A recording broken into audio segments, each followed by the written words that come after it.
Hi there, welcome to our latest bonus chat. This was recorded as part of our Leinster v Sale Sharks Rap Pod. If you missed it, be sure to check it out on Apple, Spotify, and all the other usual places.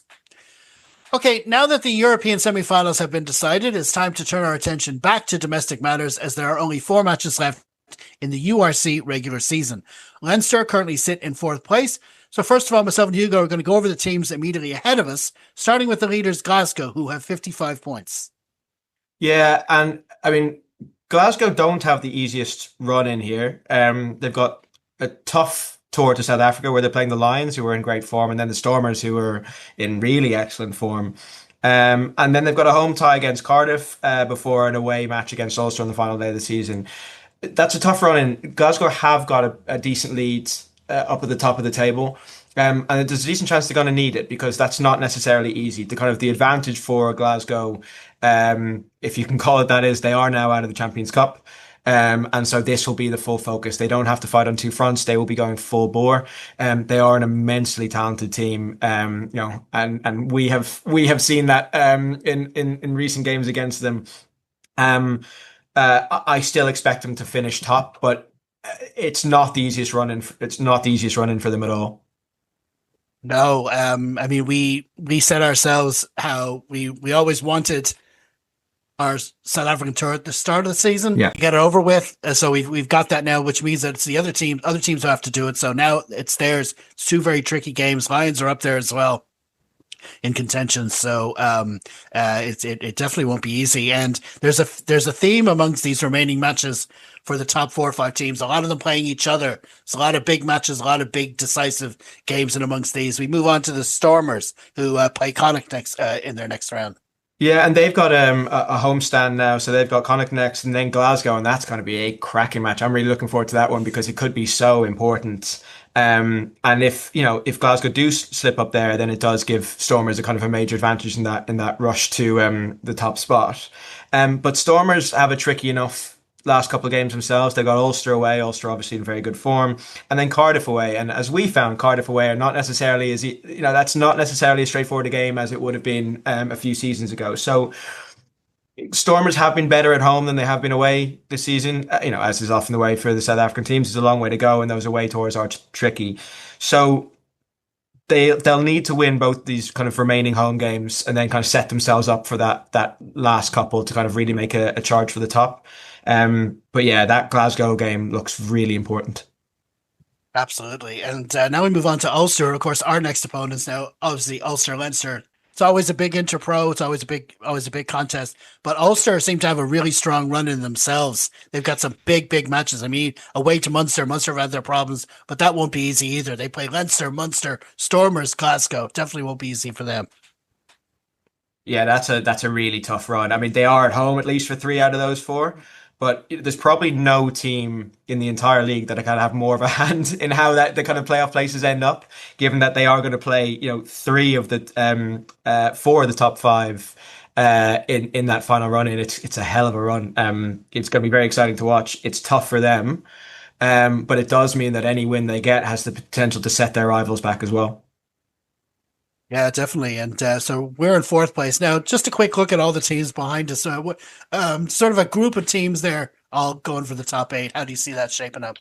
Yeah, so I actually kind of fancy Lions. They've got a couple of tough games to finish the season, but if they can come away with 2 home wins from the game against Glasgow and Connacht, and I think they should win that Connacht game at least, then that actually sets them up really well to finish in the top 8. And I think it'd be deserved for what's been a really impressive season. They're a team that in many ways kind of punches above their weight. And they're looking pretty good. Cardiff, I think, will probably slip out of the top 8. They've got, they're at least in real danger of doing that. They've got Scarlets away, a winnable game for them, and then Ospreys at home. But then they finish with Glasgow away and Stormers at home. Very easy to see them losing those 2. So they really do need to kind of pick up those 2 wins against their Welsh rivals coming up. Munster have been in horrible form, having been in a really good position, feels like not so long ago. They've really had a really tough run. They did look a little bit better in their loss to the Bulls, but they've got a couple of tough games. So, they're going to need to beat Benetton away. They've got Ulster at home, Connacht away, and then Lions at home. They'll need to probably pick up at least a couple of wins from those 4 games to stay in the top 8.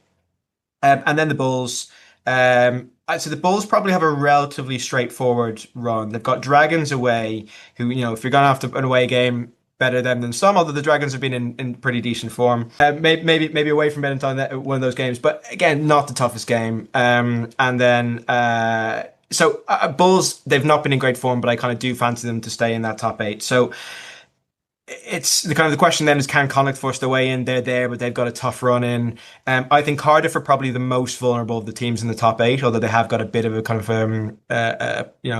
lead over 8th place. And Connacht probably the team most likely from outside of that top 8 to make it in, who aren't currently there. Yeah, and that just leaves our own run in. We've got obviously Ulster this weekend, and then Benetton away, and then finish. It's not the worst finish. We started with 2 away matches: South Africa, home to the Lions and Ospreys. It's not the worst run in we could have had.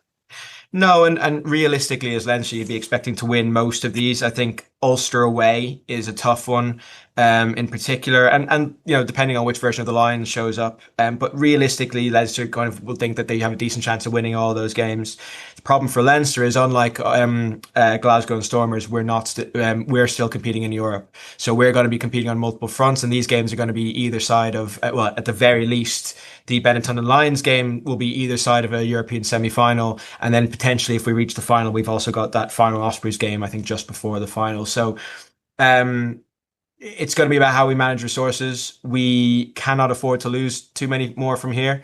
The real goal for Leinster, in a weird way, I think top spot. It's not impossible, but it seems unlikely.